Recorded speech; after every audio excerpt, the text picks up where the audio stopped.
Don't talk non sense అంటే పిచ్చిగా మాట్లాడకు. Why are you talking nonsense? Are you a nut? నువ్వు పిచ్చిదానేవా? పిచ్చిగా మాట్లాడకు. Don't talk non sense.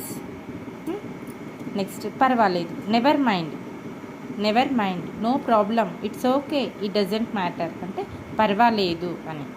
I was scared, I'm afraid, I thought there was something in the dark and got scared అంటే భయపడ్డాను. Next casually అంటే ఊరికే. I call you just casually. I call you just casually ఊరికే చేశాను. Let me do it. Let me do it అంటే చెయ్యనివ్వు. Let me do it. Let me do my work. Let her do her work. Let me sleep eat. Let me eat. Let me sleep అంటే చెయ్యనివ్వు. Let me do it.